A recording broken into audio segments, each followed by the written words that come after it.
آپ اپنی سلائڈ کو ساتھ لے آئیں تو آیت 43 وَإِنَّ جَهَنَّمَ لَمَوْعِدُهُمْ أَجْمَعِينَ بات چل رہی ہے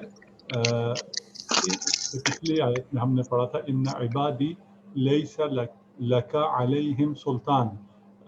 اس نے مہلت مانگی شیطان کی مہلت پر خدا نے کہا کہ میں نے تجھے منذرین میں قرار دے دیا، لیکن جو میرے بندے ہیں ان عبادی، جو میرے بندے ہیں ان پر تمہارا کوئی بس نہیں چلے گا، ان پر تمہارا کوئی سلطان نہیں ہے.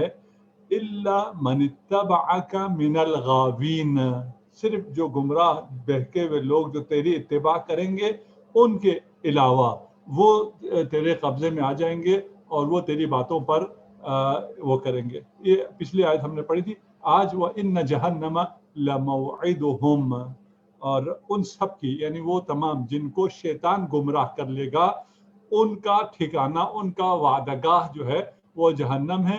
اجمعین، جو بھی شیطان کے بہکاوے میں آگے وہ سارے کے سارے جہنمی ہیں. لہا سبعۃ ابواب، نیکسٹ آیت ہے کہ جس کے سب کا موعد جہنم ہے، اس جہنم کے 7 دروازے ہیں. لِكُلِّ بَابٍ مِّنْهُمْ جُزْءٌ مَقْسُومٌ، اور ہر دروازے کے لیے ایک حصہ مخصوص ہے. وَلِكُلِّ بَابٍ، جہنم کے 7 دروازے ہو گئے، 7 دروازوں میں سے ہر دروازے کے لیے جہنمی مخصوص ہیں. خاص قسم کے جہنمی خاص قسم کے دروازوں سے گزار کر وہ ہوں گے.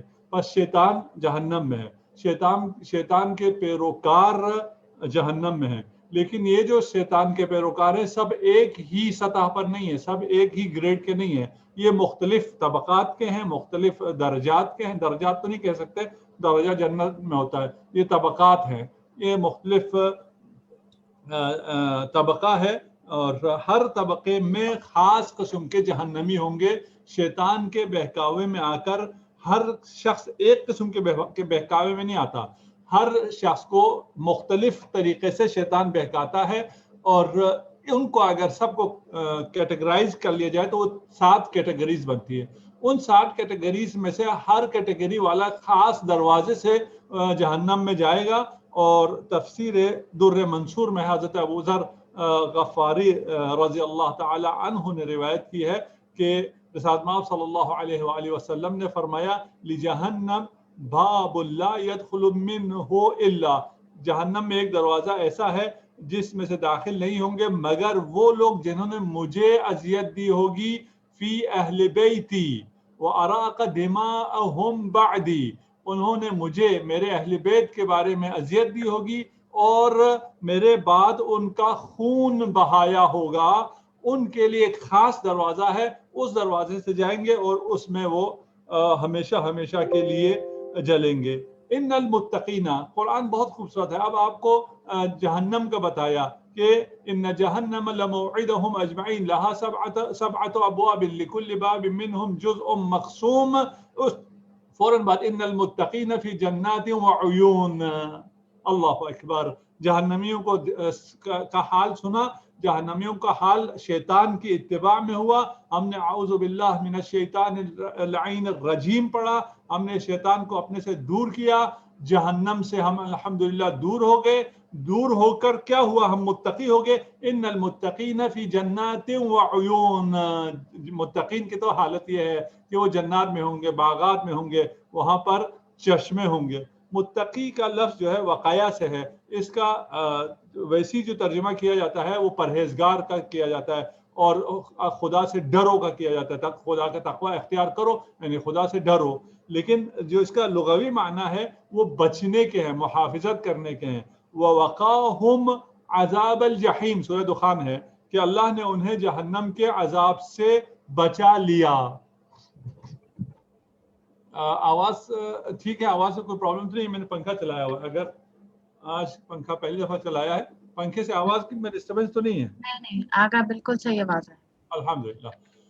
خدا آپ سب کو صحت و سلامتی عنایت فرمائے اور آپ لوگوں کی توفیقات خیر میں اضافہ فرمائے. وَوَقَاهُمْ عَذَابَ الْجَحِيمِ، اور اللہ نے ان کو جہنم کے عذاب سے بچا لیا. یہ سورہ دخان ہے. ابھی یہاں ہم اسی آیا 45 میں ان المتقین تقوا کے ہم معنی بیان کر رہے ہیں.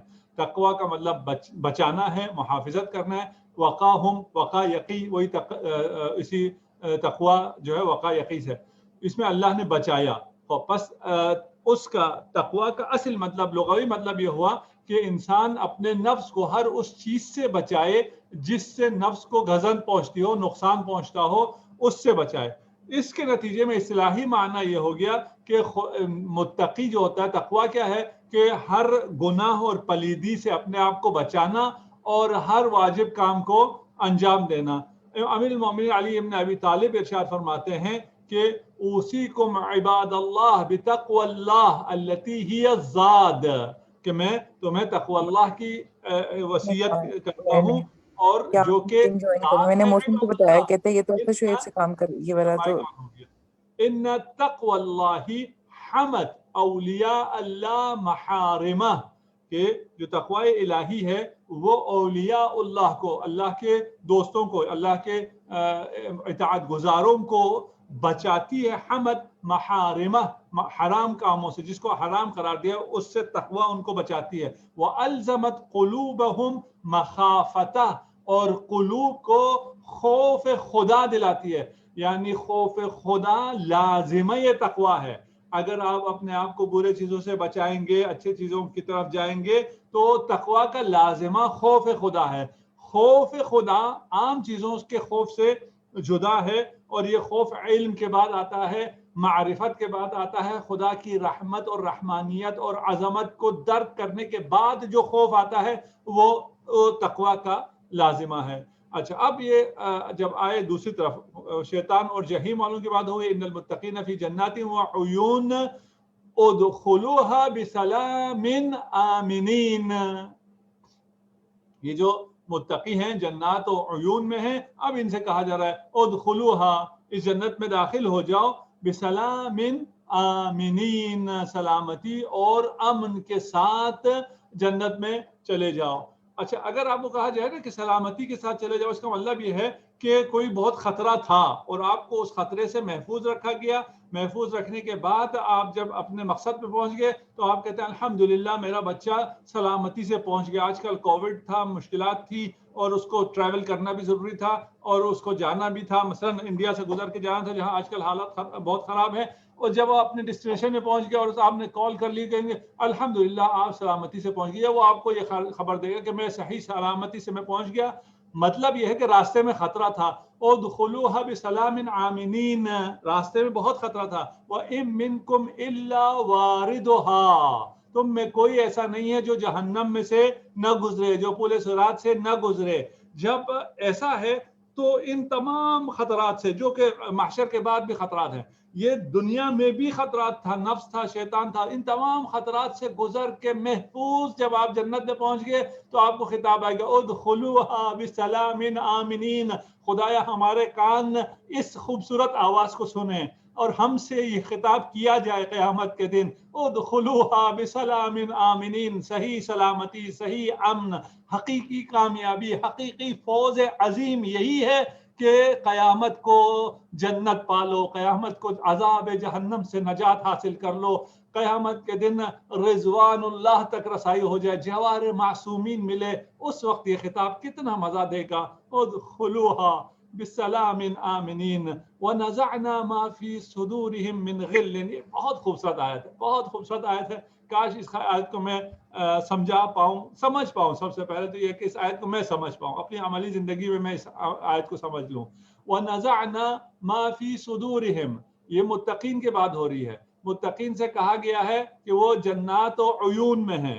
ان المتقین فی جنات و عیون ادخلوها بسلام آمنین، باغات میں ہیں، چشموں میں ہیں، سلامتی اور امن کے ساتھ داخل ہو گئے. نزعنا ما فی صدورهم من غل، ان کے دلوں میں جو کچھ کینہ ہوگا اسے ہم نکال دیں گے.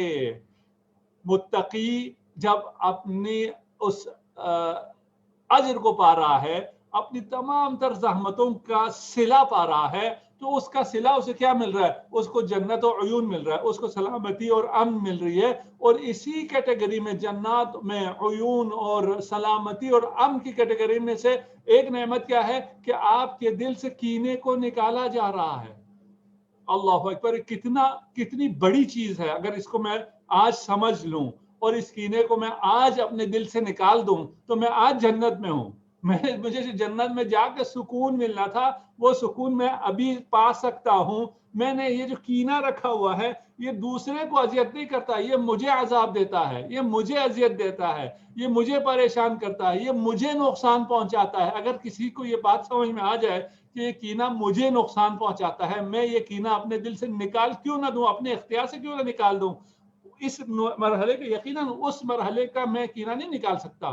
ابھی ہم نے دیکھا ہے ہم آپس میں مسلمان ہیں، مومن ہیں اور دوست ہیں، سب کچھ ہیں، لیکن یا رشتہ دار ہیں، بعض لوگوں کا کینہ دل میں رہتا ہے کہ اس نے فلاں دن یہ کر دیا تھا، فلاں دن یوں ہو گیا تھا، پتہ نہیں کیا کیا ہو گیا تھا. کب کی باتیں ہیں، اس کو لے کے کینہ دل میں رکھتے ہیں کہ میں نے فلاں دن جو ہے فلاں کام کا کیا ہو گیا تھا. کسی نے مجھے شادی میں جو ہے کارڈ دے کے نہیں بلایا تھا، یا پھر میں شادی میں گیا تو مجھے اس طرح استقبال نہیں کیا. وہ بیچارہ خود اپنے پتہ نہیں کس پریشانی میں تھا، اس کے چاول میں نمک زیادہ ہو گیا تھا یا اس کی پتہ نہیں بارات نہیں آ رہی، وہ کس پریشانی میں، اس کو کوئی بات سمجھ میں نہیں ہے. آپ اپنے دل میں کینہ لیے بیٹھے ہیں. میں وہاں پہنچا تو اس نے مجھے صحیح سے ویلکم نہیں کیا اور خود کوئی کہانی اپنے دلوں میں بنا رکھی ہے.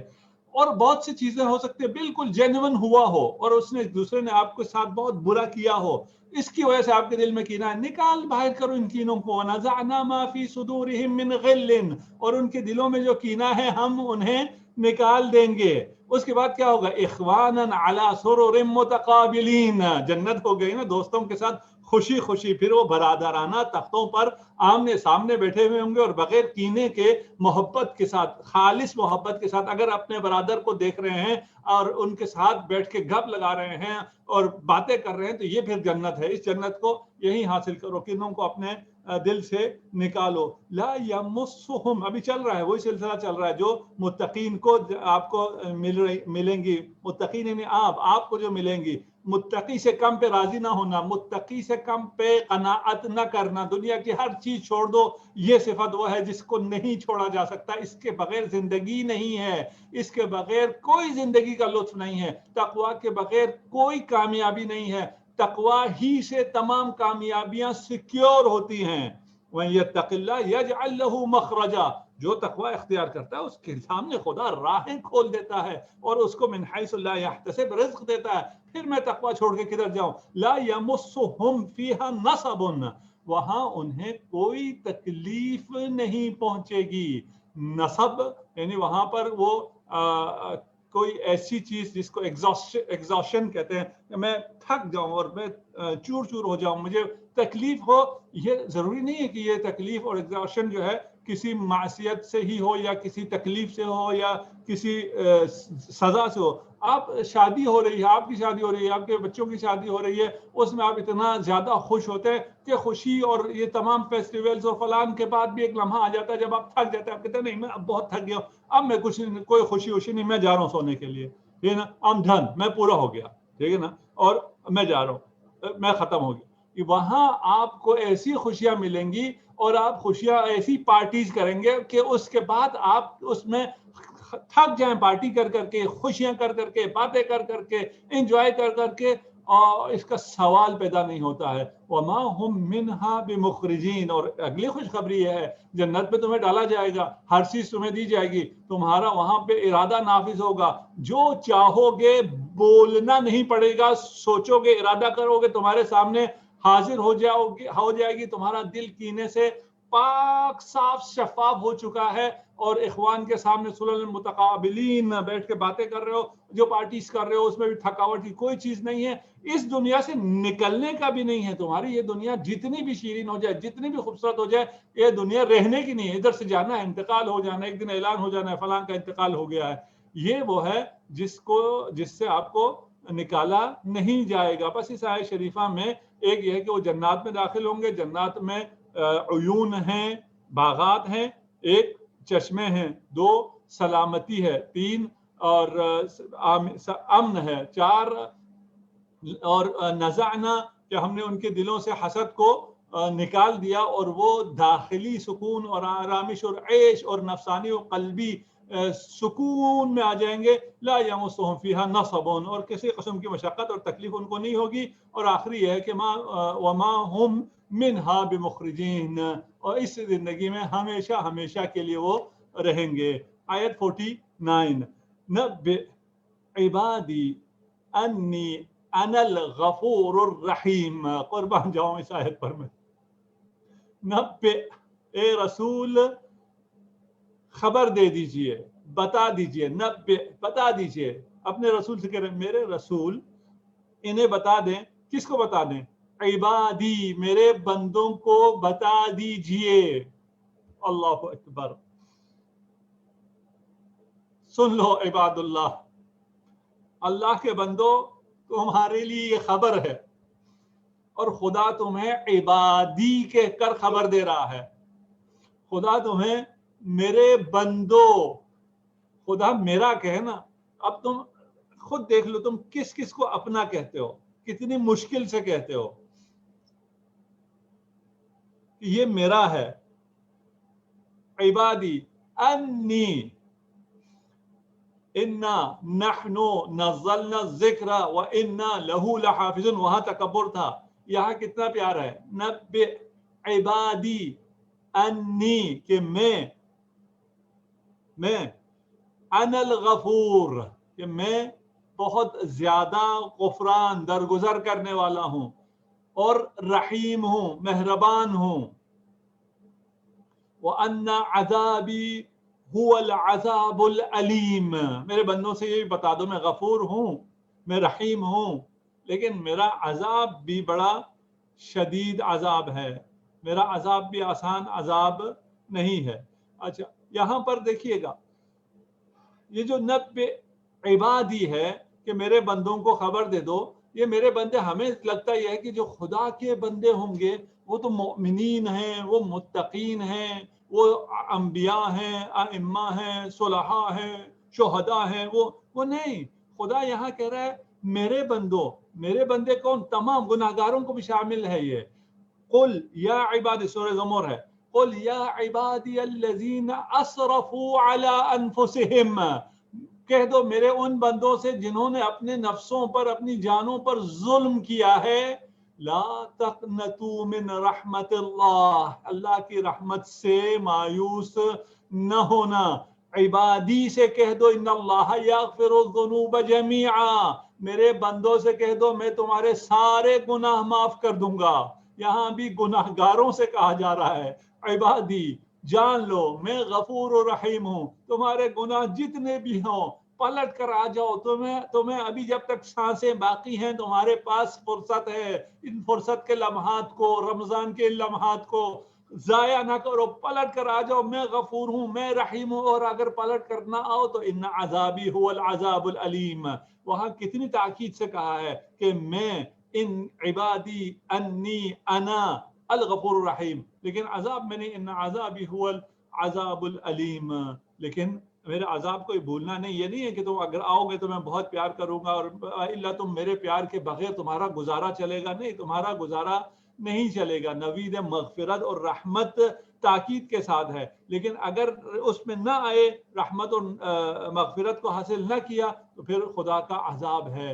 خدا رحمت الہی، امید اور رجا میں بڑی گنجائش ہے، لیکن اس کے ساتھ ساتھ خوف بھی ہے. اگر نہ آئے تو پھر تمہارے لیے عذاب علیم بھی ہے، اور اس عذاب سے بچو. خدا کی رحمت یہ ہے کہ ہمیں دعوت دے رہا ہے اپنے جنت کی طرف. وَنَبِّئْهُمْ آیت 51 وَنَبِّئْهُمْ عن ضیف ابراہیم، اور انہیں ابراہیم کے مہمانوں کا حال بھی سنا دو. ہم اب سنیے جی ابراہیم کے مہمانوں کا حال سنیے.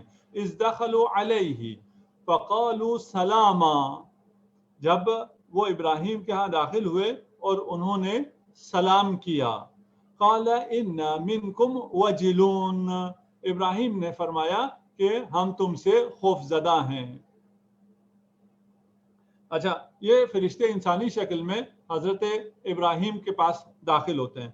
حضرت ابراہیم کے پاس داخل ہونے کے بعد انہوں نے سلام کیا. یعنی سلام کرنا ہمارے ہاں بھی ہے، ہم سے پہلے ان مسلمانوں سے پہلے باقی ادیان میں بھی سلام ہے، جنت میں ہم جب جائیں گے وہاں پر بھی سلام ہے، الا قیلا سلاما سلاما، ہاں سلام سلام کہنا ہوگا، وہاں ہر طرف سلام ہی سلام ہوگا، جنت میں بھی سلام ہے، اس سے پہلے والے ادیان ابراہیم میں بھی سلام ہے، فرشتے بھی جب آ رہے ہیں تو ان کی زبوں پر بھی سلام ہے، ٹھیک، بس ہمارا اخلاق اہل بیت میں سلام ہے، ٹھیک، سلام کے بعد آپ اور جتنی دعائیں دیں وہ الگ مسئلہ ہے، لیکن پہلے سلام ہے، سلام چھوڑ کر پھر کوئی اور دعا یا کوئی اور بات نہیں کی جا سکتی ہے۔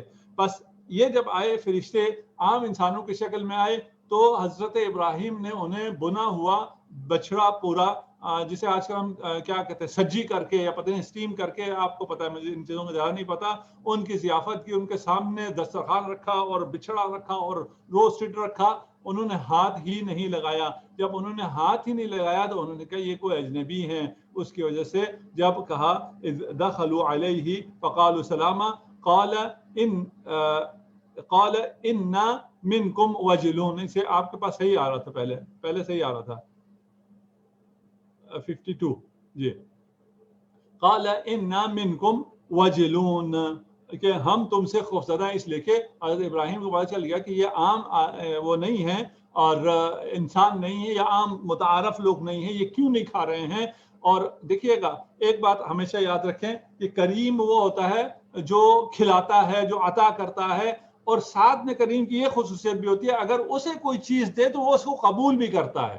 یہ ہمیں جو اخلاق میں اہل بیت نے سکھایا کہ اگر تم پہ کوئی کرم کرے تو اس کرم کو قبول کرو، تمہیں کوئی ہدیہ دے تو اس ہدیہ کو قبول کرو، اس لیے کہ جو بخیل ہوتا ہے وہ نہیں کسی کے گھر بھی نہیں جاتا کھانے کے لیے کہ یہ کل میرے گھر نہ آ جائیں، ان کے ساتھ آنا جانا نہ رکھیں، یہ لوگ 15 ہیں ہم لوگ 5 ہیں، اس قسم کے حساب کرتے ہیں جو بخیل ہیں۔ نہیں بھائی، جو کچھ تمہیں دے وہ لینا بھی کرم ہے، ان کو دیا انہوں نے نہیں لیا، حضرت ابراہیم نے کہا کہ یہ عام لوگ نہیں ہیں، یہ کیا ہے، معاملہ کچھ گڑبڑ ہے، ان کو خوف محسوس ہوا۔ قالوا لا توجل انا نبشرک بغلام علیم 53، فرشتے کہنے لگے، قالو، فرشتہ ایک نہیں آیا، ایک جماعت آئی ہے، پورا ڈیلیگیشن آیا ہے، انہوں نے کہا کہ آپ نہ ڈریے، انا نبشرک، ہم آپ کو بشارت دینے ہیں، خوشخبری دے رہے ہیں، بغلام علیم، ایک دانا لڑکے کی، ٹھیک، یہ آئے ہیں اور یہ حضرت ابراہیم کو خوشخبری دے رہے ہیں، بشارت دے رہے ہیں،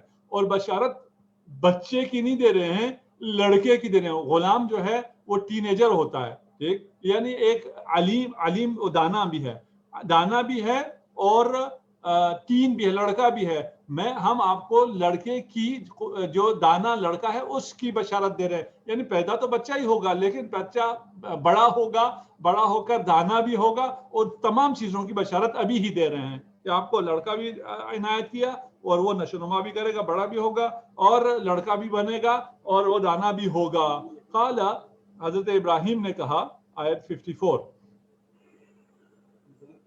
ابشرتمونی علی ان مسنی الکبر فبما تبشرون، قال ابراہیم ابشرتمونی، کیا تم اس وقت مجھے خوشخبری دے رہے ہو جب علی ان مسنی الکبر، کہ جب بڑھاپا مجھ پر چھا گیا ہے، بڑھاپے نے مجھے اپنے گرفت میں لے لیا ہے، فبما تبشرون، تم کس بات کی بشارت مجھے دے رہے ہو کہ مجھے کہاں سے بچہ ہونے والا، کہ میری تو عمر بہت زیادہ ہو گئی۔ قالو، آیت 55، قالوا بشرناک بالحق، ہم آپ کو سچی خوشخبری دے رہے ہیں، فلا تکن من القانتین، آپ قنوت کرنے والوں میں سے نہ ہو، یعنی مایوس ہونے والوں میں سے نہ ہو۔ آپ کیوں مایوس ہو رہے ہیں؟ آپ بوڑھے ہو گئے ہیں اور اس ایج میں معمولاً بچے نہیں ہو سکتے، عام اسباب کے تحت معمولاً جو کام نہیں ہو سکتا وہ کام بھی خدا سے طلب کرو اور خدا سے اس کی امید رکھو۔ بہت بڑا میسج ہے کہ ٹھیک ہے یہ عالم اسباب ہے، اور اگر آپ کو ڈاکٹر نے جواب دے دیا ہے اور کہہ دیا کہ یہ آپ زندہ نہیں رہ سکتے، آپ کا بچہ زندہ نہیں رہ سکتا ہے، ڈاکٹر نے کہہ دیا ہے، اس نے آپ عام اسباب کے تحت کہا ہے، لیکن آپ اس پر فیصلہ نہ کرو، آپ پھر بھی خدا سے دعا کرو، خدا پھر بھی آپ کو عنایت کرے گا، آپ مایوس نہ ہو، دیکھیں نا،